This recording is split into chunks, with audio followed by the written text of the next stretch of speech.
Assalamualaikum warahmatullahi wabarakatuh. Selamat pagi, salam sejahtera bagi kita semua. Yang saya hormati Bapak Kepala SMK Negeri 8 Kota Bekasi, Bapak Dr. Randus Riyadi MPD.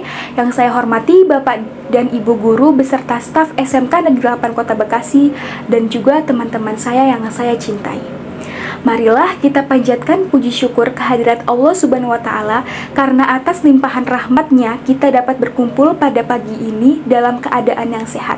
Hadirin yang saya hormati, hari ini mari kita renungkan tentang sebuah masalah yang masih menghantui masyarakat kita, yaitu diskriminasi status sosial, sebuah masalah yang merusak sendi-sendi keadilan dan kemanusiaan. Apa itu diskriminasi status sosial?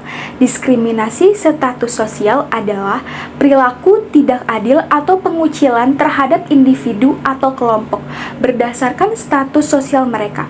Status sosial dapat mencangkup faktor-faktor seperti kekayaan, pekerjaan, pendidikan, keturunan, dan latar belakang keluarga.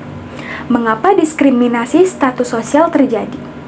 Diskriminasi ini sering berakar dari prasangka dan stereotip yang salah tentang sekelompok sosial tertentu. Orang mungkin membuat asumsi negatif tentang orang lain hanya karena status sosial mereka, tanpa benar-benar mengenal mereka sebagai individu. Kita dalam masyarakat yang beragam, perbedaan adalah bagian dari kodrat manusia.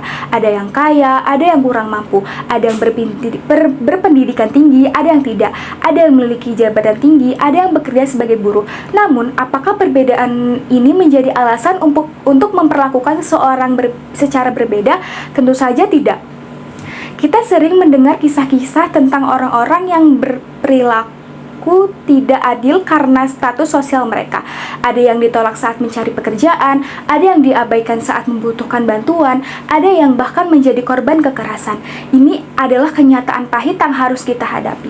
Namun, kita boleh menyerah pada keadaan ini. Kita harus berani melawan diskriminasi status sosial. Kita harus berani mengatakan bahwa perbedaan bukanlah alasan untuk memperlakukan seseorang secara berbeda. Adapun dampak dari diskriminasi status sosial sangat merugikan, yaitu yang pertama, ketidaksetaraan.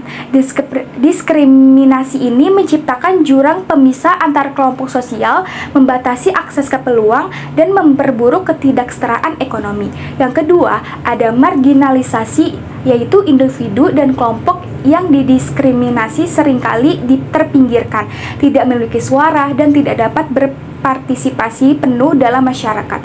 Yang ketiga, ada konflik sosial, yaitu diskriminasi dapat memicu ketegangan dan konflik antar kelompok sosial, mengancam persatuan dan harmoni. Yang keempat, ada dampak psikologis. Diskriminasi dapat menyebabkan stres, kecemasan, depresi, dan masalah kesehatan mental lainnya bagi para korbannya. Lalu, bagaimana kita dapat menentang diskriminasi status sosial? Yang pertama, kita harus berganti dalam pola pikir kita.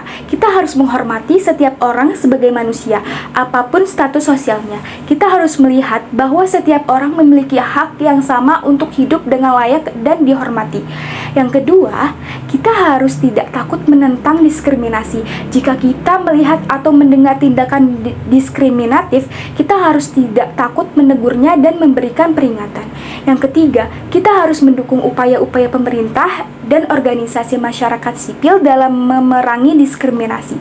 Kita harus ikut serta dalam kegiatan-kegiatan yang bertujuan untuk meningkatkan kesadaran dan pemahaman tentang masalah ini. Yang keempat, kita harus memberikan contoh yang baik dalam kehidupan sehari-hari. Berpelakukanlah setiap orang dengan hormat dan adil, tanpa memandang status sosialnya. Hadirin yang saya hormati, mari kita jadikan masyarakat kita sebagai masyarakat yang inklusif dan adil. Masyarakat di mana setiap orang merasa dihargai dan dihormati, tanpa memandang status sosialnya. Mari kita bersama-sama membangun masa depan yang lebih baik, masa depan di mana perbedaan bukan lagi menjadi alasan untuk diskriminasi. Demikian kiranya yang bisa saya sampaikan, kurang lebihnya saya mohon maaf jika ada salah kata yang terucap.